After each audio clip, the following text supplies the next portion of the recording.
When someone glimpses an image considered his past life, the image he's seen is not the one from the past life. It's the appearance of myself who exists in a parallel world. Hello, this is HawaiiDJT. This is a 5-minute video lasting over 5 minutes. Live a productive life with this 5-minute video. Today, I'm going to introduce Anita Moorjani's famous book, Dying to Be Me. Today, I'm going to share the most impressive part of the book with you. The author suffered from cancer. To be more specific, she suffered lymphoma. She'd fought against cancer for 4 years, and in 2006, she experienced near death. Here's why I said near. When she was taken to the hospital, her organs already shut down, and she slipped into a coma as long as 30 hours. The medical staff wasn't sure if they had to remove the respirator and pronounce her dead. But then, after 30 hours, she finally woke up. During that, she experienced something very unusual and came back to life. Cancer cells spread throughout her body, but just in 5 days, she was taken to a general ward from ICU. In exactly 5 weeks, cancer cells were nowhere to be found in her body. She left the hospital. This sounds impossible in a medical term, but this is what happened to the author. The fact she's learned during that time is now moving many people in the world. Media such as CNN or National Geographic were interested in her life story. What story she has, what she saw, what facts she realized. I'll tell you about those from now on. In a hospital located in Hong Kong, one doctor was talking to an Indian man. "There's nothing we can do for your wife. Her organs have shut down. Tumors as big as a lemon spread throughout her lymphatic system, from the skull to abdomen. Body fluid collects around her lungs and brain. Her skin got badly ulcerated. Toxins fill her body. I don't think she'll make it through the night." While the doctor was talking to her husband, she felt something special. The view or conscious started to expand gradually. She got used to the fact that she was in a state of wonderness, and then a moment later, she finally realized. The feeling she had at that time was not something unique and unusual. It naturally came to her. Every single process she got through, she did recognize everything. From the outside world, she seemed to lie in a coma though. The author said she detached from a physical world and had her conscious expanded more. Not restrained by time and space, it expanded more and more. She felt like her conscious got more spacious than ever. Here's another thing. In the physical life, she's never felt such feelings before. She felt free and liberated. Beyond pleasure, it was a feeling of exhilaration and joy. That's what she felt at the time. It was the joy she felt because she got finally freed from the sick, dying body. It was the liberation she could feel. She eventually broke away from the pain. She looked back on the past. In a physical sense, she never felt like she'd gone to another place. She said she awakened at that moment. In that place, or in that state, the author said she wasn't what she thought she was. She finally realized. Here's what she thought at the time. I'm not my body, race, culture, religion, or belief, and I just exist. I still exist like this. What am I now? Who am I? I haven't gone shrunk or become smaller. Rather, I got this bigger, more powerful, and become an existence embracing everything than ever. I've never felt this way in my life ever, she realized. The feeling she experienced, she depicted it vividly through her book. She told us to imagine a huge dark warehouse. If you live inside of warehouse, a lantern will be all you need to look at something. What you know is inside of the warehouse is the things you can see when you turn on the lantern. When you find something, you can discover it is there, or maybe you cannot. But just because you can't discover something, that doesn't mean it doesn't exist. The thing you're looking for is inside of the warehouse. It's just that. You haven't shed a light on it. You may already shed a light on it, but the problem is that you haven't noticed the thing you're looking for. You can only see the thing you shed a light on. You can only recognize the thing you've already known. The life of a physical world is the same as this. You would get the feeling at a certain period. You would understand what you're familiar with. Imagine someday someone turns on the light. The light and sound, diverse colors begin to flood into the warehouse. That's the first time you'll see the whole image of the warehouse, but the whole image is totally different from what you've imagined first. It's so dazzling that you cannot open your eyes. The blinding lights are shining.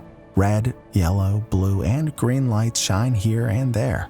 You've never seen that before. The colors you haven't seen come into your eyes. What you perceived is the reality is amid the expansive wonderness surrounding us, no more than a part of the world. The colors and sounds you've never imagined, the things of which texture is splendid and astonishing. How many of those things are inside of the warehouse? You'll realize all of that in that moment, even if the switch would be turned off. You already know that lucidness, wonderness, and beauty. You already experience how magnificent those are. Once you notice those things exist inside of the warehouse, you never undo that enlightenment. What is inside of the warehouse, how you can reach those, what is possible inside, compared to those times you had to rely on the lantern, you get to realize everything. Let's get inside of the consciousness of the author. She was conscious of her dying. She could see the doctor explaining the cause of her death and saying that she died to her family. But then she noticed a boundary in front of her. Even though it wasn't something physical, the energies between the two spaces varied. The so-called transparent threshold was marked in between. When she crossed the boundary, she thought she'd never make it to the world again. Crossing that line, every connection with the physical world would have been destroyed forever. That way, just like she'd seen, her family would have known that she died because of lymphoma and organ failure. At the time, the author realized another truth. She realized who she was. She saw how magnificent she was. As soon as she chose to come back to life, she knew she could get better as if nothing had happened. Not in a few months nor weeks, she knew she could get better in a few days. If she chose to get back into her body, she knew doctors couldn't find any traces of the cancer. She knew that clearly. At that moment, the author understood her body is no more than a reflection of her mentality. As she understood that, about 30 years after she'd fallen into a coma, she suddenly woke up. The doctor coming into the ward was shocked. Then she barely woke up and said this, "Hello, nice to see you again, Dr. Chan." The doctor got more shocked and asked her how she knew him. When she was taken to the hospital, she was in a coma. She already slipped into a state of coma and woke up a moment ago, but she somehow knew who he was.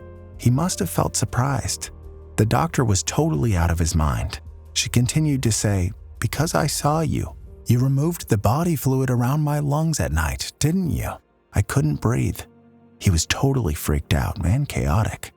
Her family members who'd been watching this felt the same way. The author said what she experienced to her family members. The conversations they had next to her, or the conversations they had outside of the ward, in a hallway or in a waiting room. She remembered every bit of them. She could explain the medical treatment she had, doctors and nurses who treated her. She noticed everyone. In the middle of the night, she had a difficulty in breathing. Because of the body fluid in her lungs, she felt suffocated. Her husband pushed the emergency button. She explained everything. Nurses came to the ward and called the doctor.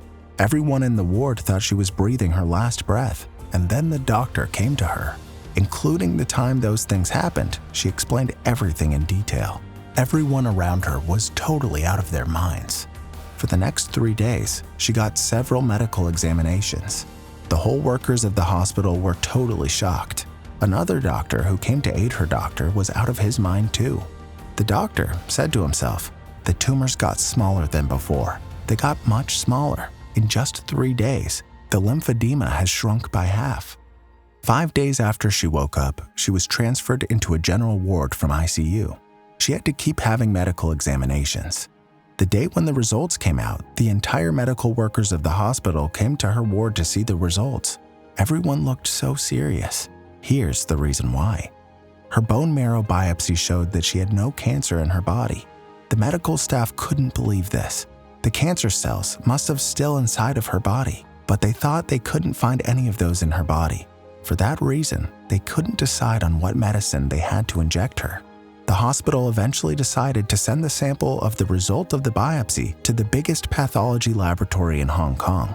After 4 days, they got the results. She tested negative. But the medical staff didn't step back. They claimed she needed to take a lymphatic gland test and PET for her body. Of course, cancer cells were nowhere to be found in her body. Tumors had spread to throughout her body though, and she finally left the hospital. As you predict, she began to lead a whole different life after what happened in the hospital. First of all, the author no longer regarded the world as the one between us and them. The world was no longer regarded as the one between the offender and the victim to her. There's no such thing as they. Only we exist in this world. And the second thing is, she got a totally different view of death. When someone passed away, she found it hard to express sorrow for them. Of course, when someone around her died, it made her sad. It's because she missed them. But the sadness ended there. She didn't mourn anymore. It's because she knew they'd gone to another world, and that they felt happy in the another world, right? Here's the part that I think is important. Through this mystic, unusual experience, through the so-called near-death experience, she realized something fundamental. During her near-death experience, she knew she was connected to the universe, and everything existed inside of the universe. She emphasized that the universe was alive and dynamic, and it had the conscious. Every thought, feeling, and behavior she expressed through her body had an impact on the entire universe.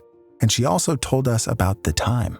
While people think the time passes, the time exists in near-death experience. Those who are in the state pass between the time. Every moment of time exists at the very same time. In the physical world, sensory organs restrain our bodies. Your eyes see what they see at the moment. Your ears hear what they hear at the moment. During the near-death experience, she experienced those feelings clearly. She noticed her brother coming to see her and doctors talking in the hallway. She knew all of that. She didn't see anything through her own eyes. She didn't feel through her sensory organs, such as eyes, nose, mouth, ears, and skin, but used another thing. She just could know everything. The author could know how her future would unfold. She finally understood that time, space, and material didn't exist the way people think. She did realize that. For this reason, when someone glimpses an image considered his past life, the image he's seen is not the one from the past life. In a parallel or another world exists another self. According to her experience, every time exists at the same time. Another self, which exists in a parallel world, comes into the original conscious, just like memory.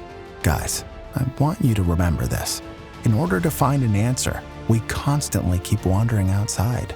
Religion, medicine, and scientific research, we keep searching for an answer.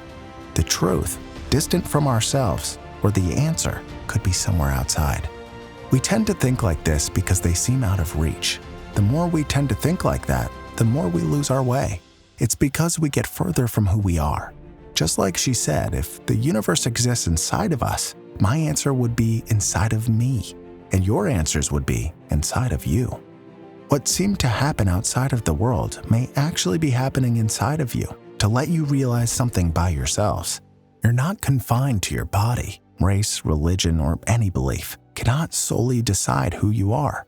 You and I are limitless and powerful more than ever. We're part of energy. We, ourselves, are energy of the universe, so we can be called the universe. What this means is you and I are the universe itself. What hinders us from realizing this energy is the only obstacle is your thoughts. The thoughts tend to suppress and hinder your thoughts. The limitless self is your instinct or intuition. When you buy a house, you may choose the area or check your budget, narrowing down the options you have in a detailed, rational way. The last decision that affects your choice tend to be influenced by your intuition. The good feeling from the house, the feeling you want to live here, the cozy feeling are from the house. There's no logical reason you can explain. The author said that. That's why your and my limitless selves do. What intuition and feelings affect your thoughts and behaviors? What instincts do you have? Is the motivation of your decision fear or passion? I hope you can think about what is in your life. Thank you so much. This is HawaiiDJT.